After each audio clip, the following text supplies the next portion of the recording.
So, hello guys, welcome back to my channel. I have goosebumps, people.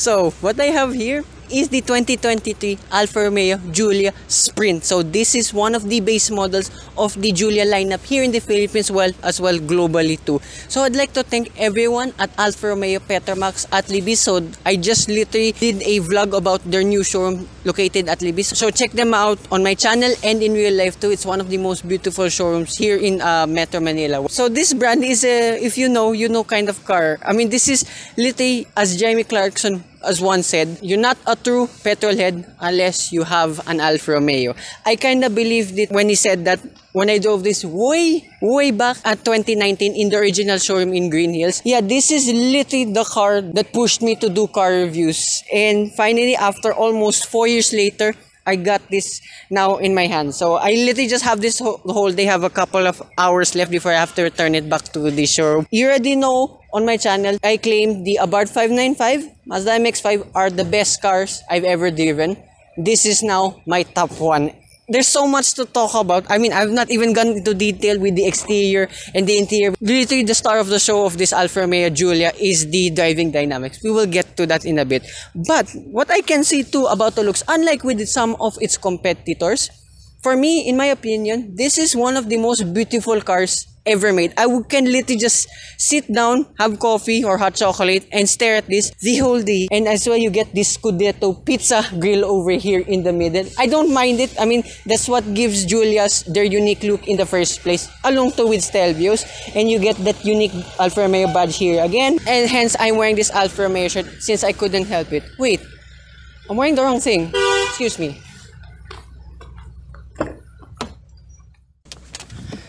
There you go, much better. So, back here on the looks of this Alfa Romeo Giulia Sprint. So, you get LED lights all around too, even for your fog lamps. And then here on the side profile, it's beautifully sculpted. So, yet again, all around, this is one of the best looking vehicles I've ever seen in my life. So, being to now the base model, so here on the side profile, this is where you can tell a lot more differences between the Veloce trim and the top of the line Quadrifoglio trim. There are sprint badges here on either side, so they're also all blacked out, and you get LED turn signals here too. Somewhat hidden side skirts over here, but it still gives a distinct look. And speaking of, once you open the door and once you get in the vehicles, the chassis is so wide, so it kind of feels like a race car getting inside. Speaking of, sparring this 2023 Alfa Romeo Giulia Sprint, well, it's exactly the same too like the middle trim Veloce, but this one's detuned.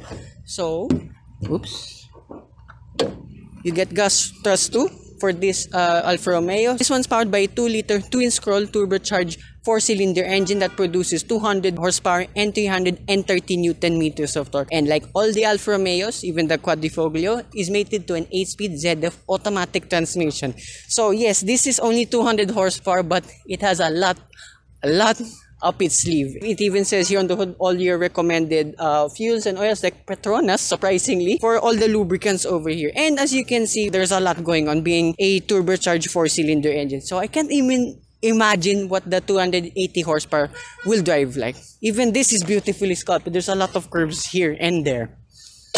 On the side profile too, you get LED repeaters and there's a lot more gloss black here than usual. What I love too with this Alfa Romeo, there's no chrome bits here and there. Then again, there can be present on the base model, but thank God everything here is blacked out. So the wheels and tires too, this is my favorite spec of any Alfa Romeo wheels. So as well, these are running on 19 inches. But for the front over here, you get 235 series tires, and in the rear, 255, much larger than the ones in front. Here at the rear of this Alfa Romeo Giulia, yet again, it's such a stunning piece of design. I mean, look at that. It's so flowy, so sexy. And to being the sprint base model, comparing with the Veloce trim, there is no ducktail blackout spoiler. There's just a little lip over here just to mimic a spoiler yet again. And unlike the base model I've driven way back in 2019 that had a singular exhaust, this one surprisingly has 2 blacked out exhausts. And yeah, they sound pretty good too, even though this is just a turbocharged 4-cylinder engine.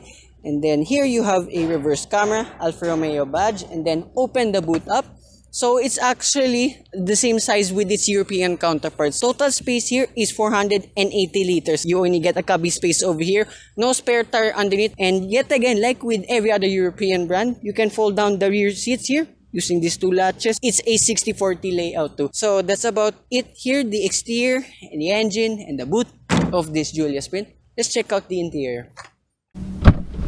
So this is the interior of the very beautiful Alfa Romeo Giulia Sprint. So here in the door card, yeah, it's all leather, and then you have small cubby spaces here in the door. You only can fit small bottles just there. But what I like, everything here is all squeegee. Let's start here up. Oops, I'm gonna get copyrighted. Yeah, this is probably one of the better interiors I've encountered comparing with its European counterparts. I do admit this looks a little bit dated now, again, like for example with BMWs and Mercedes, but still this has a lot of tricks up its sleeve. So here in your 8.8-inch infotainment system, it's equipped with Apple CarPlay, Android Auto. Android Auto, well, it took a while to connect at first, but I got the hang of it, but it's very good nevertheless. Here's all of your settings for your driver assistance, your climate control, and my favorite thing over here is your performance page. You can do a lot of stuff here, for example, for your fuel economy, your performance content. That's actually my favorite because it shows all of your boost gauges and your torque, your power, so on and so forth. So I literally just leave it there if I'm not connected yet again to Android Auto. And what I love too with this infotainment system, the infotainment's literally integrated to the dashboard. It's not like some other brands in general that they just stick like a tablet here in the dashboard. This one, yet again, it's beautifully sculpted here in the dashboard. The instrument cluster is flanked by analog gauges, and then there's a 7-inch TFT display right in the middle. There's a lot of adjustments too. Weirdly, to adjust everything there in the TFT display, there's a button here in front of the windscreen wiper, but I got the hang of it immediately. Disclaimer, I know you're all looking at that check engine light. This car's just due for PMS. There's no major issues with this car. And then here on the left side of the dashboard, you have your light controls, your parking sensor button, your auto start stop function. Further down, you have an extra compartment. So I didn't use auto start stop feature in this Giulia Sprint. It's not activating for some reason, but way back in 2019, I mean, the auto start stop is good in general, but I noticed from transitioning to the engine, I mean, it works, but I found out it's a little bit jerkier than usual. So how to define it? It's like jump starting a manual car that's been dead on the road, and release the clutch, then the engine will fire up. That's how it kind of feels like with this Alfa Romeo. So that's the only nitpick I found when driving this Giulia Sprint. Update. It finally works. And then I don't know how this is gonna work. I'm stuck in traffic.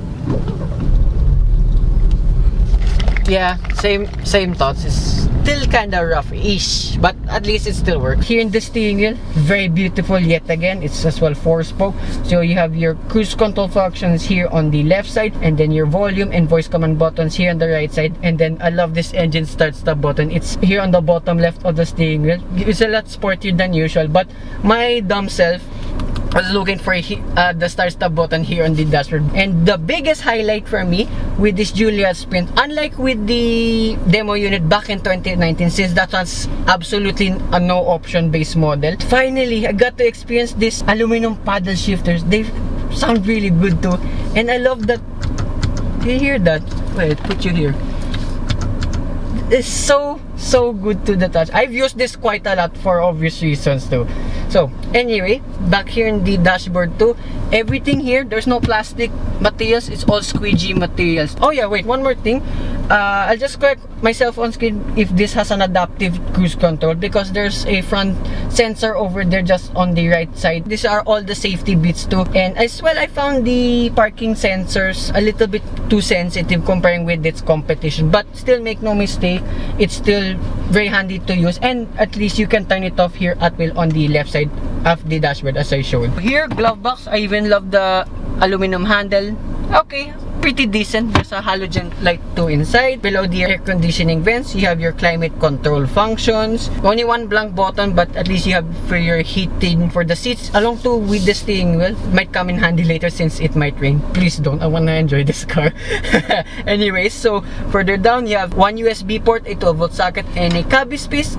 Kinda fits a phone, but I prefer putting my phone here in the cup holders itself. Around in the center console too, few gloss black items only where you're gonna touch for your electronic park brake, but that's pretty much it. And what improved massively from before, the swivel wheel over here was a little bit confusing at first, but now it does the job. So you can just literally turn it or move it side to side. Another thing I even forgot to mention, this is now touchscreen. The 2019 and earlier models weren't equipped with that. Thank God they updated this infotainment system now. I was really annoyed with that at first, got to be honest too. And as well, you have a reverse camera along with your sensors yet again. One nitpick, the reverse camera only occupies a very small portion on the right side. But if this was the base model back in 2019, shows your parking sensors all around. So at least two, even though you don't have a reverse camera, if you don't want to option it, you have parking 360-degree parking sensors all around the vehicle, which is very good too.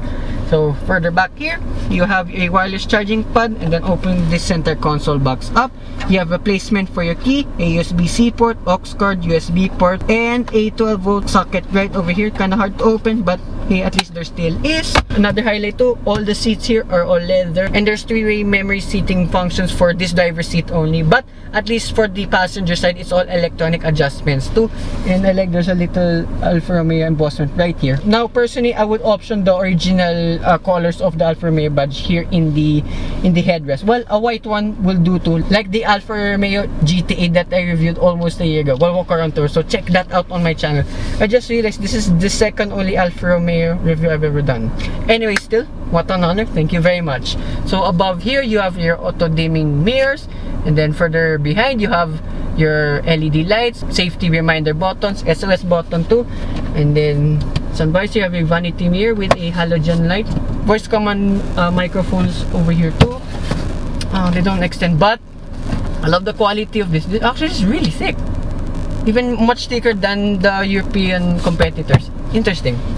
Forgot all about the best feature here in this Alfa Romeo Giulia Sprint. You have your DNA function over here. I forgot what A means. I think that's anima. So aka that's eco mode. So more on this later on when I get to this. So you have N, normal mode, and the ever crazy dynamic mode.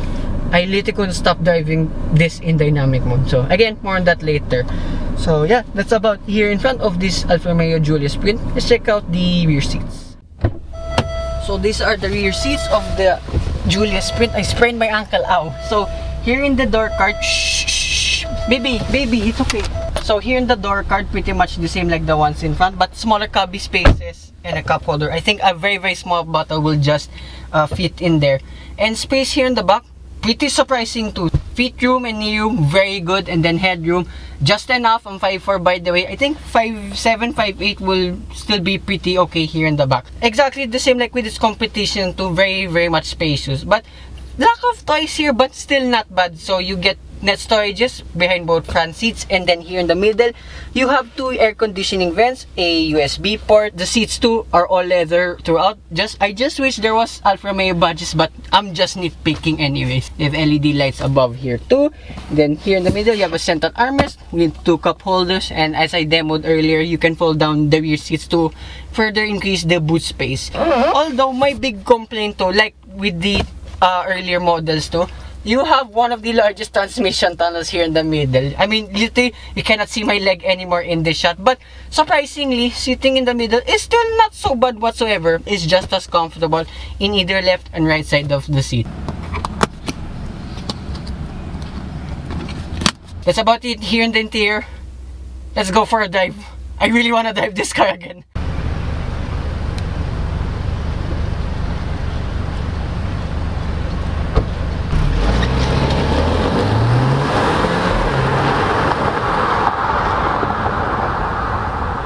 So finally, driving this Alfa Romeo Giulia Sprint.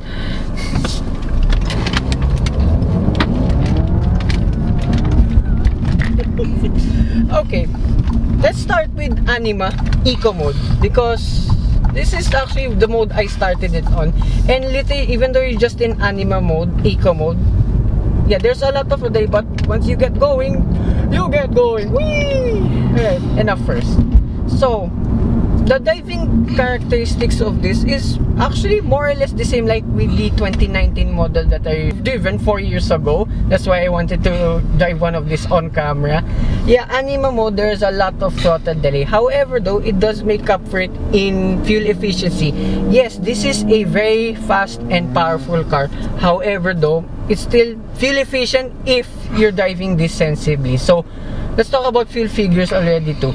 At Anima mode, the whole trip going from Libis all the way here to Alabang, my best city average was 7 kilometers per liter. Well, the magic number for all Alfa Romeos is actually 6.6 kilometers per liter, because you will not stop driving like mad with this thing. Even in eco mode, it's so fun to drive this, especially on highway. And highway, finally, I got to drive this too.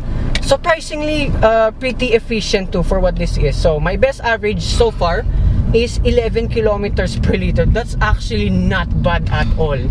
And yeah, that was as well all in Anima mode, eco mode. So if I put it to normal, which is, yeah, normal, little bit better responding, as you see. And then here, dynamic mode. Watch. 3, 2, 1. Oh my god! Right, put you back to normal mode first. Actually, normal mode is actually the best mode in every environment, even it's wet, even it's sunny, whatever. Yes, normal is actually pretty perfect for me already. And remember, 0 to 100 kilometers per hour time is 6.6 seconds, which is a freaking quick already. And this is just the base model. Imagine what the Veloce 280 horsepower trim and the V6 twin turbo quadrifoglio. I really want to drive that soon. Anyway, this is my glimpse of what Alfa Romeos will drive like in probably in the future when I get my hands on them. Also on highway speeds and city speeds too. And range here, pretty good too, on par with its European competition. However though, as I explained earlier, yeah, you can hear it on camera. There is a lot of tire noise. Remember, these are running on 235s and 255cc tires, front and rear respectively. Remember that. Yeah, the tires are really wide, and there's a lot of road noise translating into the cabin. What's not translating to the cabin though, the really loud motorcycles passing by here and there. Don't hear it that much. And suspension tugs, okay, pretty good too. That's what I like to with this Alfa Romeo. Yes, it may be among the sportiest ones to drive all around. I mean, if it's competition, and this thing is still very comfortable. I mean, just went over a bump, here a manhole. And as remember, here in this swivel wheel, the DNA mode, there is no suspension toggle here. So this is just one constant suspension field. So you only can access that button, I think, in the Veloce team if you want to option it, but this is present and it comes as standard in the quadrifoglio model. One very big nitpick of mine with this Giulia Sprint is the indicator here. I mean, it's just a click and then it will remain on constantly, so you have literally to cancel it. And the biggest talking point for me with this Giulia Sprint is the steering wheel. Okay, yes, in any of the modes it will weight up significantly, and then here in dynamic mode it weights up quite a lot. And yeah, this is just an electronic power steering system, but there's this dynamic steering thing. Just show it on screen. Yeah, this is among the best steering wheels I've ever felt. The rack is so quick. I mean, watch, like I'm not turning fully, it's already darting left to right. So I understand now what everyone's saying, that this has the go-kart feel.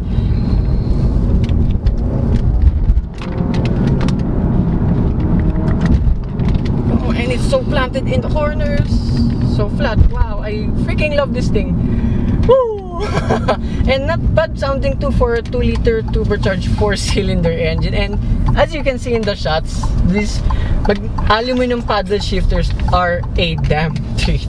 The claimed fuel consumption of this is 20.3 kilometers per liter. I'm nowhere near that. However, it is very much possible if you're light-footed. As I told you with the fuel economy earlier, 11 kilometers per liter, that's not bad at all for what this is. A very light and a very powerful, big bright red machine.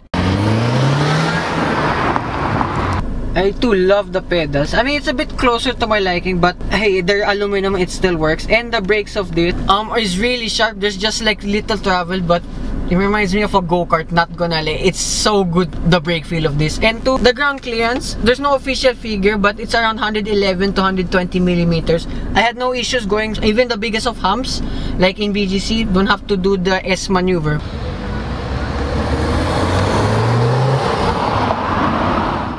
Right here, Anima mode and the floor, there's a delay, but alright, that's the nice thing too with rear-wheel drive vehicles. You get pushed back in your seat. And speaking of too, you can avail this in four-wheel drive. That's the Q4 variant. There's one as well in the showroom, but that's a Veloce trim. This is what I like to with Alfa Romeo Philippines.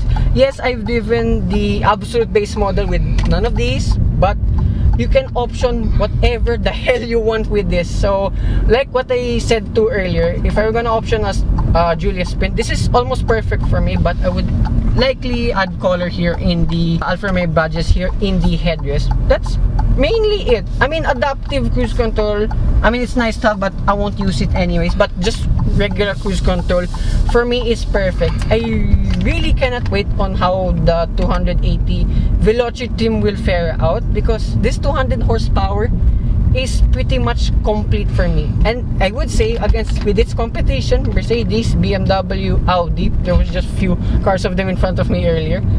Yes, for this is the best base model to have. It's pretty complete, and as well it's one of the more powerful ones in its class 2 of luxury compact sedans. And if you notice too, wait, I'll just demo it here.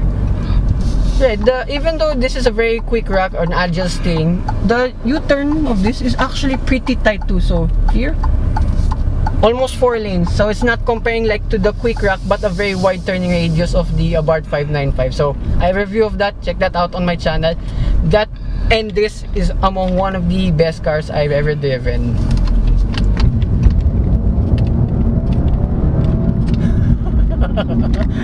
Right, so for the cost of all of this, I would keep that to myself, and I recommend to check out the showroom in Alfa Romeo Libis, because for the price of this, actually almost the same too with its German competitors.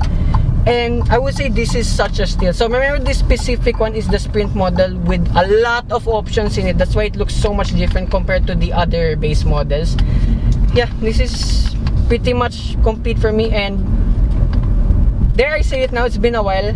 This is one of the best cars I've ever driven, hands down. Absolute, I would gladly take one home immediately. So yeah, that concludes my review of this very beautiful and very daring Alfa Romeo Giulia Sprint. So I'd like to thank everyone at Alfa Romeo Philippines at their new showroom in Petromax Libis for making this review possible. One more time. So as well, thank you to 7,000 subscribers. So this concludes my trilogy of the 7,000 subscriber special series. So hope you guys like and subscribe, and I will see you with more future car reviews and hopefully more Alfa Romeo reviews. And as well, special thanks to Sir L. I'll link in the description down below on what I collaborated with him in the reviews in my channel. So thank you very much, what an honor, and I will see you guys yet again, hopefully with more Italian brands on my channel. Bye bye.